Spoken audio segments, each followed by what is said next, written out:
Pode sentar. Amém. Você ouviu uma palavra poderosa aqui da missionária Débora. Ela está no Malawi agora. E você ouviu, você foi desafiado também, né? Quantos aqui têm o desejo de fazer uma viagem para a África, para essa região? Olha só, vários ali. Aí para o Malawi, talvez Moçambique também. Quem sabe Deus está te chamando, está mexendo com você nessa manhã para isso. Ele nos chamou para levar essa mensagem por todo mundo. A gente vai conversar um pouquinho rapidamente aqui no início agora sobre batismo. Passa primeiro aí, por favor, para mim, vê se está aí, esse primeiro slide. Tem vários aí. Então esse texto, de Mateus 12, de 1 a 2, fala justamente, logo após o nascimento de Jesus, dos magos que aparecem aí nessa história. Essas pessoas que aparecem aí, até meio enigmáticas, são personagens que aparecem, a gente não sabe exatamente de onde, a gente não sabe exatamente os seus nomes, embora alguns tenham criado alguns nomes para essas pessoas, a gente não sabe exatamente como isso aconteceu, existiu uma estrela que os conduziu, mas ainda não se sabe ao certo como isso aconteceu.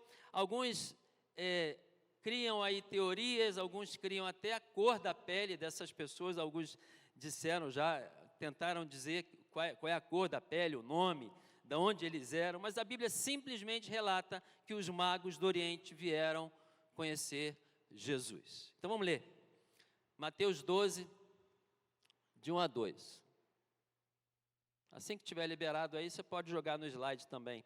Vamos lá, versículo 1. Depois que Jesus nasceu em Belém da Judéia, nos dias do rei Herodes, magos vindos do Oriente chegaram a Jerusalém e perguntaram: onde está o recém-nascido, o rei dos judeus? Vimos a sua estrela no Oriente e viemos adorá-lo. Quando o rei Herodes ouviu isso, ficou perturbado e com ele toda Jerusalém. Tendo reunido todos os chefes dos sacerdotes do povo e os mestres da lei, perguntou-lhes onde deveria nascer o Cristo.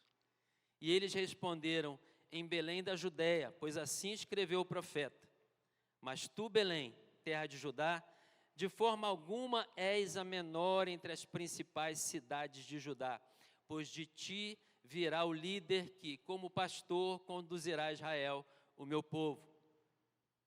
Versículo 7. Então Herodes chamou os magos secretamente e informou-se com eles a respeito do tempo exato em que a estrela tinha aparecido.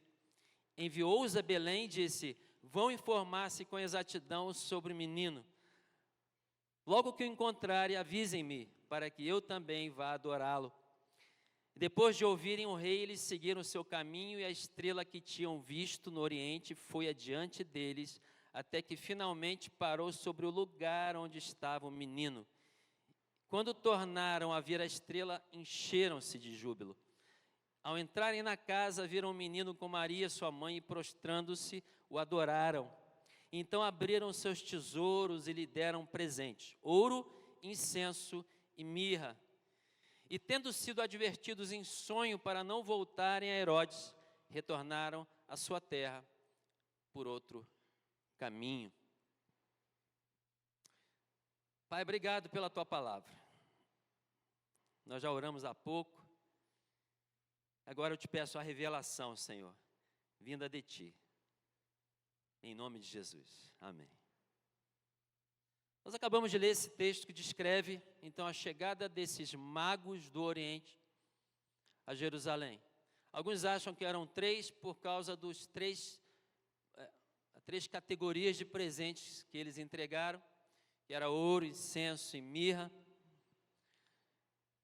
Eu, quando viajei para Israel em 2022, vai fazer 2 anos agora em maio, eu tive uma sensação muito interessante lá. Eu comecei a visualizar na minha mente as pessoas que a Bíblia relata que passaram por aquele lugar. Então, quando eu estava no Monte Carmelo, e você sobe no Carmelo e você avista ali o vale do Armagedon ali, você visualiza uma região muito plana e bonita, e você sobe naquele lugar, e ali eu visualizei Elias. Na minha mente eu visualizei, Elias passou aqui, Elias subiu aqui. Todo aquele relato lá com os profetas de Baal, aquele desafio, aconteceu aqui. Aí eu visualizei isso na minha mente, é muito interessante. Quando eu estava lá em Belém, no campo dos pastores, eu visualizei. Não foi uma visão, né? Mas eu visualizei na minha mente os pastores ali naquela noite. Quero te confessar que eu me emocionei. Eu me emocionei. E aí, por ali, vários locais. E aí eu comecei a ler esse texto bíblico, comecei a visualizar também, na minha imaginação, como é que isso aconteceu. O que fez desses homens terem uma participação tão relevante na história? Homens que nem mesmo a Bíblia cita o nome. Homens que nem mesmo eram do povo de Israel. Você já parou para pensar nisso? Eram considerados pagãos, eram magos. Eram pessoas que mexiam com astronomia, mas provavelmente mexiam com astrologia também. E Deus conduziu essas pessoas do Oriente, de uma região distante, não era próximo dali, e por meses eles então foram nessa busca. E aí a gente encontra às vezes um presépio, uma imagem do presépio, tem uma estrela em cima e tem os reis magos. Você já viu essa figura? Essa figura está errada, porque eles levaram meses para chegar lá. Jesus já não estava mais na manjedoura, Jesus não estava ali naquele momento pós-nascimento ali, imediato. Já tinham passado os meses. Pode voltar um pouquinho esse slide aí, que ele vai entrar ainda. Isso, obrigado. Eles caminharam por meses. E eu pensei, o que esses homens fizeram para que eles tivessem essa participação tão relevante? E aí eu encontrei 3 coisas. Eu queria que você, nessa manhã, rapidamente a gente vai conversar, e aí aparece realmente esse primeiro slide que está aí. Eles tiveram disposição para buscar. Eles tiveram disposição para sair do Oriente, se acredita que provavelmente é da região do Irã atual. E eles viajaram por muito tempo. E eles tiveram disposição para buscar. Eles não se acomodaram. Eu vejo aqui nesses magos, nessas pessoas que chegaram em Jerusalém primeiramente, eu vejo gente animada. Eu vejo ali gente que está afim de alguma coisa diferente. Então quero dar parabéns para você, porque está nessa manhã, aqui hoje com a gente, porque você demonstrou ânimo. Você saiu de casa num domingo, que agora nesse momento está chuvoso, mas um domingo quente, numa manhã quente, você poderia ter outras opções, provavelmente você teria, além de estar aqui. Então você está demonstrando ânimo, você está demonstrando coragem, está demonstrando, está animado. E Deus trabalha com gente animada. Eu não vejo pessoas na Bíblia acomodadas sendo usadas por Deus. Eu vou repetir, eu não vejo na Bíblia pessoas acomodadas, que não estão fazendo nada, que estão sem ânimo. Até estão, mas Deus dá aquele ânimo, muitas vezes. Eu não vejo pessoas que não querem serem usadas por Deus. Porque Deus trabalha com quem quer crescer. Você está percebendo isso? Os magos, eles se moveram. Talvez Deus esteja te chamando nessa manhã para se mover. Para se mover de um ponto A para um ponto B. Não ficar parado. Ser ativo e ser proativo no seu crescimento. Deus está te chamando nessa manhã para crescer. Deus está te chamando nessa manhã para fazer algo diferente, talvez algo que você nunca fez antes. Quem sabe pensar numa viagem missionária, como a gente acabou de falar agora há pouco. Ah, Mário, mas eu não vou poder ir para a África, não tem problema. você tem o vizinho da tua frente. Você tem o vizinho do apartamento da tua frente. Você tem o vizinho que você atravessa a rua. Você tem um colega do lado do teu trabalho. Você tem aquele colega da escola. Deus está te chamando para um mover. Deus está te chamando para se animar e sair. Esses magos do Oriente, eles me inspiram nisso. Eu imagino eles chegando em Jerusalém, animados, e causando aquela revolução na cidade. Tanto que diz que Herodes ficou preocupado. Você veja, o governador ficou preocupado. Jerusalém, naquela época, não tem a dimensão da Jerusalém atual, que é muito maior, mas já era uma cidade grande, era a capital, afinal de contas. E aqueles homens chegaram e alvoroçaram a cidade. Deus está te chamando para alvoroçar onde você está, meu irmão. Você está entendendo? Na tua escola, no teu trabalho, na tua rua. Onde você estiver, tenha ânimo para isso. Aqueles homens chegaram e alvoroçaram e deixaram Herodes preocupado. E se Herodes ficou preocupado, a cidade ficou preocupada. Porque naquela época, quando o rei ficava feliz, a cidade ficava feliz. Mas quando o rei ficava complicado, ou preocupado, ou triste, ou chateado, ou bravo, todo mundo ficava preocupado. E os magos chegaram nesse movimento. E aqui eu quero abrir um parêntese e quero trazer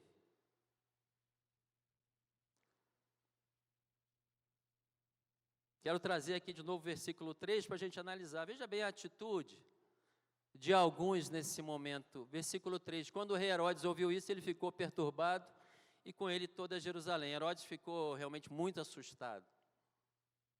Porque aqueles homens estavam procurando um rei.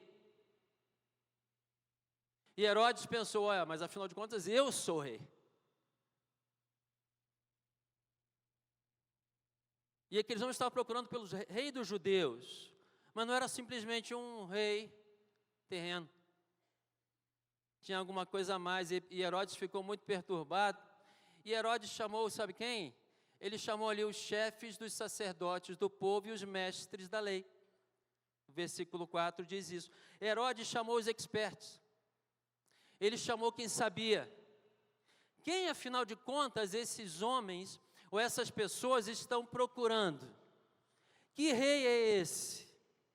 Quem é esse que esses magos procuram? Quem é esse que estão alvoroçando a cidade? A quem esses homens que estão alvoroçando a cidade procuram? E Herodes então chama os mestres da lei. Ele chama os religiosos. Ele chama os sacerdotes.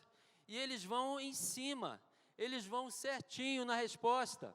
No versículo 5 eles falaram, eles responderam, está aqui, ó, está aqui na palavra. Eles foram lá no texto de Miqueias. Se você for lá em Miqueias, capítulo 5, você vai encontrar esse texto. Eles falaram, olha, é lá em Belém que ele vai nascer, ou já nasceu, né? Pois assim escreveu o profeta, Miqueias no caso. Mas tu, Belém, de forma alguma és a menor entre as principais cidades de Judá. Pois de ti virá o líder, que como pastor conduzirá Israel, o meu povo. Eu acho que Deus gostava do interior, das cidades menores, amém? Você está feliz com isso? Porque Jesus nasceu em Belém, Jesus foi para Nazaré, não ficou em Jerusalém. Jesus operou ali a maioria do seu ministério foi ali na Galileia, ou seja, no interior de Israel. Então, meu irmão, toma posse dessa bênção. Cascavel é de Jesus. Cascavel é bênção nessa região, é bênção nesse país, nesse estado, em nome de Jesus. Amém? Uma cidade do interior que está produzindo honra ao Senhor, que está trazendo honras e glórias através dessa igreja e de outras. Através do corpo de Cristo aqui, em nome de Jesus. Então, os mestres da lei, eles tinham informação, mas não tinham transformação. Eu fico abismado com essa passagem, que esses homens, eles tinham a informação certinha, provavelmente eles falaram de cor para Herodes. Herodes, está aqui, ó, é Belém, onde ele vai nascer, ali vai nascer o líder.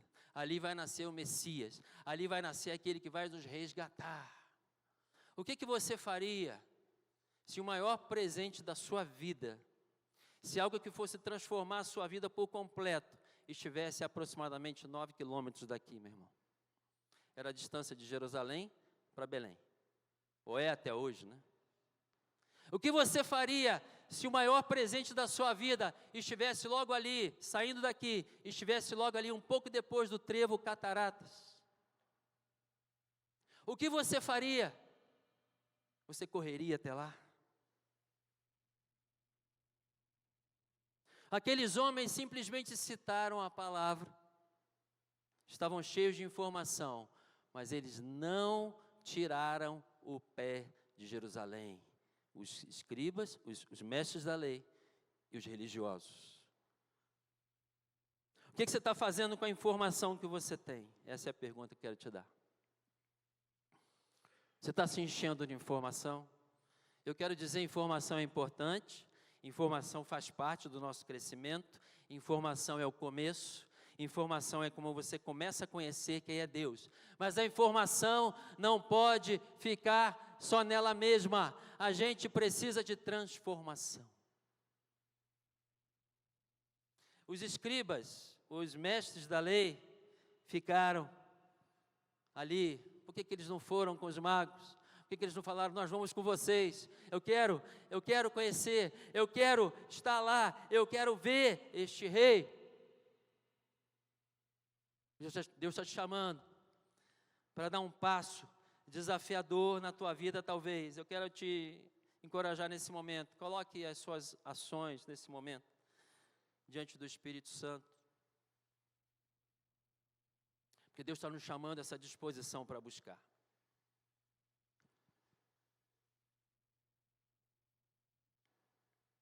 Teve um amigo meu que fez uma viagem para o Rio de Janeiro, num dos locais lá no Rio, não sei exatamente onde é, ele tirou uma foto de uma placa, eu achei interessante essa placa, eu comento essa placa até hoje. Você conhece a sinalização, a placa, ela imitava uma sinalização de trânsito, você conhece aquela sinalização de trânsito, escrita, proibido estacionar ao longo da via. Mas essa placa dizia o seguinte, proibido estacionar ao longo da vida. Então o convite que Deus está te fazendo nessa manhã, não estacione.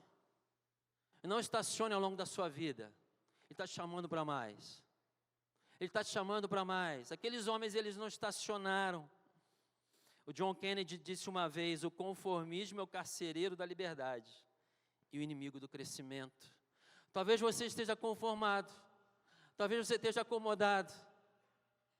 Uma vez eu contei uma parte do meu testemunho aqui, não sei se você estava aqui nesse dia.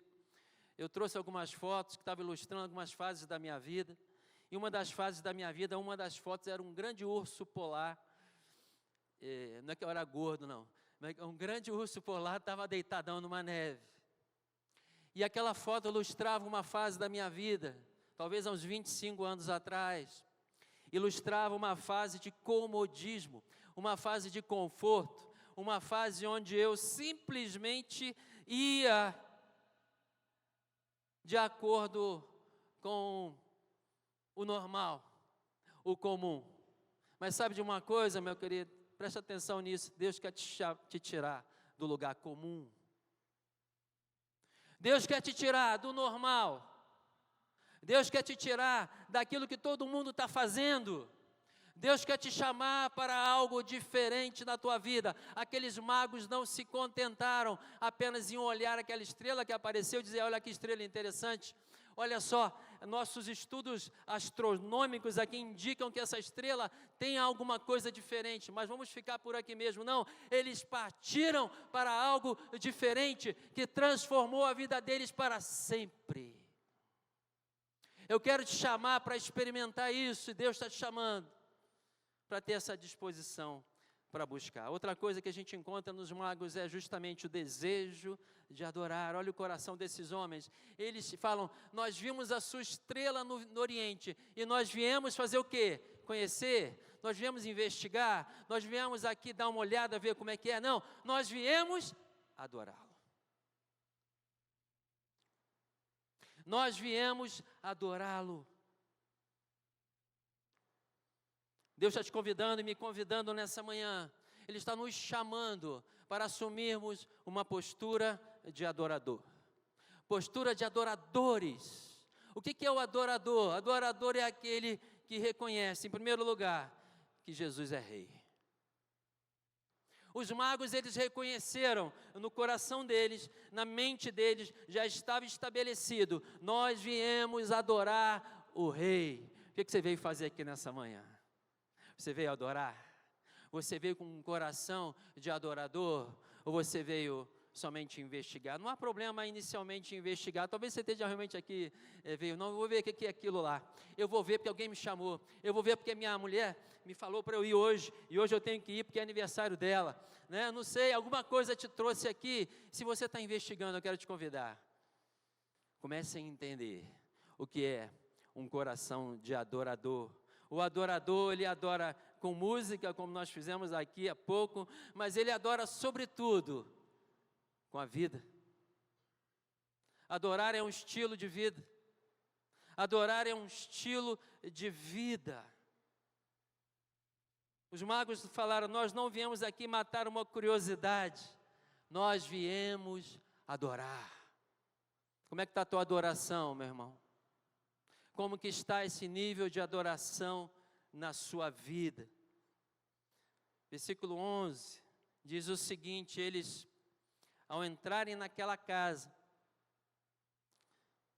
diante daquela criança, Jesus tinha provavelmente ali um ano e pouquinho, talvez no máximo 2 anos.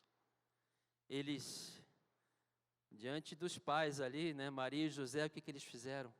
Eles se prostraram. Eles reconheceram: aquele menino é o Rei dos Reis. Aquele menino é o Rei dos Reis, é o Senhor dos Senhores. Atitude de adoração. Eles colocaram as suas coroas, o que eles eram. Eles colocaram tudo o que eles eram naquele momento. Se humilharam diante do Rei.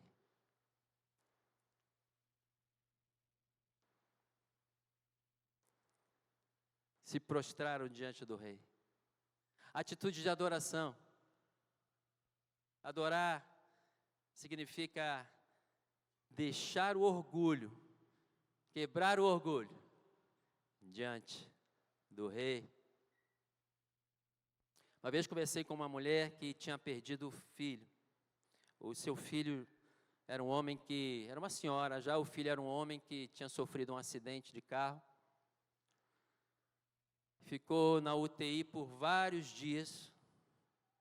Aquela senhora era uma senhora cristã, e ela começou a buscar a Deus enquanto seu filho estava na UTI, e começou a pedir a Deus por cura, e ela orou. Mas o seu filho evoluiu para a morte.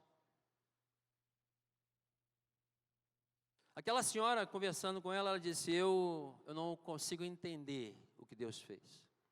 Eu não consigo não só entender, eu não consigo aceitar o que Deus fez. O coração dela se tornou um coração arrogante, insubmisso, questionador. E ela não experimentou mais paz na vida dela. Ela começou a enfrentar, inclusive, algumas situações difíceis do ponto de vista emocional. Começou a enfrentar crises de ansiedade, um quadro depressivo associado. Por quê? Coração rebelde. Um coração que não se submeteu à soberania do Rei. Ele pode fazer o que ele quiser. Ele é capaz de fazer o que ele quiser. Mas a última palavra é do Rei. Entenda isso. Você já cantou aquela música? Se Deus fizer, Ele é Deus. Se não fizer, Ele é Deus. Se a porta abrir, Ele é Deus. Mas se fechar, continua sendo Deus. Meu irmão, talvez a gente tenha que começar a orar por portas fechadas. Você sabe disso? Senhor, eu não quero entrar em portas que não são tuas, Pai. Se a porta não for tua, por favor, fecha essa porta. Se essa porta de emprego não for tua, se essa porta de trabalho não for, ou se esse relacionamento não for teu, Senhor, em nome de Jesus, fecha essa porta. Eu não quero entrar em portas que não são tuas, Pai. Eu sei que o Senhor pode todas as coisas, eu sei que o Senhor pode curar. Nós te pedimos a cura, Pai, mas a tua palavra é a última palavra, Senhor. Creia nisso. Um coração submisso. Um coração submisso. Adoração envolve não só músicas, mas a adoração envolve generosidade. Olha o que eles fizeram, eles se prostraram, então abriram o quê? Os seus tesouros. O que é o tesouro? É aquilo que o teu coração está. A palavra de Deus diz, onde está o teu tesouro? Aí estará o teu coração. Eles abriram aquilo que eles tinham de melhor, é isso que a Bíblia está dizendo. O que você tem de melhor, meu irmão? O que você tem de melhor? Qual é a primícia que você precisa ainda dedicar a Deus? Eles colocaram lá ouro, eles deixaram lá incenso, eles deixaram mirra. Aqui não importa a quantidade, não importa o valor material dessas coisas, e o que importa é que eles abriram os seus tesouros. Deus não precisa de ouro, Deus não precisa de incenso nem de mirra, Deus não precisa das nossas ofertas. O que Deus quer fazer é trabalhar o nosso coração, entenda isso. Aqueles homens com um coração de adorador, eles simplesmente entregaram tudo. Um coração de adorador, ele é generoso. A generosidade, ela não se manifesta só no ponto de vista financeiro, ela se manifesta com o que você pode dar para alguém. Às vezes é um abraço, às vezes é um toque, às vezes é um tempo de qualidade. O que você pode fazer para abençoar alguém? Eu tinha um amigo que quando eu ligava para ele, ligava para a casa dele, para o celular, ele dizia o seguinte: alô, o que eu posso te abençoar hoje? Ou como que eu posso te abençoar hoje? Será que a gente pode ter essa postura? Fala para alguém que está ao teu lado aí, como é que eu posso te abençoar hoje? Essa pergunta é complicada, né? Aí a pessoa responde, paga um churrasco para mim hoje. Como que eu posso te abençoar hoje? É a mentalidade do adorador, mentalidade de abençoar. E por fim, encerrando, eles tiveram coragem para obedecer. Meu irmão, se nós aqui tivermos uma disposição para buscar, um desejo de adorar, uma coragem para obedecer, meu irmão, ninguém segura essa igreja, meu irmão.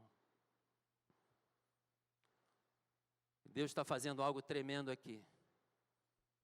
Deus está fazendo algo aqui que não vem de nós, é dele. E Deus está te chamando para, continua com coragem para obedecer, com desejo de adorar, com desejo de servir, continua com a disposição para buscar. Eles tiveram coragem para obedecer, eles retornaram à sua terra por outro caminho. Você lembra o que Herodes falou? Olha, vocês chegando lá, vocês me informem, que também eu vou lá e vou adorar. Aí vem aquele meme, né? Sei. Né? Já viu aquele cachorrinho que aparece às vezes? Sei que você vai adorar. E ele falou, olha, vocês me informem e voltem aqui. O Senhor aparece aos magos, aqueles homens com espírito de adoração, com desejo de buscar, o Espírito Santo se revela. O Espírito Santo vai se revelar a você. No teu coração, o Espírito Santo vai mostrar coisas. E o Espírito Santo mostrou, olha, não voltem para lá, voltem por outro caminho.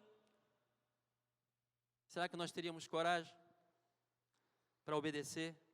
Colocar nossa vida em risco? Será que nós teríamos essa coragem de contrariar uma determinação de um governo, muitas vezes, de uma autoridade, mas porque você ouviu primeiro a voz de Deus. Será que nós estamos preparados para um tempo de perseguição, meu irmão? Será que nós estamos preparados para um tempo difícil? Quero chamar a banda aqui na frente, a gente vai encerrar. Aqueles homens com coração de adorador, homens que estavam buscando, eles tiveram coragem para obedecer. Talvez a coragem para obedecer se manifeste em obedecer a palavra no sentido de perdoar. Talvez perdoar alguém que te machucou, que te feriu, que te trouxe dano, seja um ato de coragem da sua parte. Talvez você não sonegar um imposto, porque a palavra diz para sermos diligentes e honestos e íntegros, seja um ato de coragem da sua parte diante de pessoas da tua empresa. Talvez você abraçar alguém da tua família, seja um ato de coragem, porque você tem coragem para obedecer, amém? Você pode ficar de pé, a gente vai estar encerrando e cantando uma canção, a gente vai estar orando pela tua vida.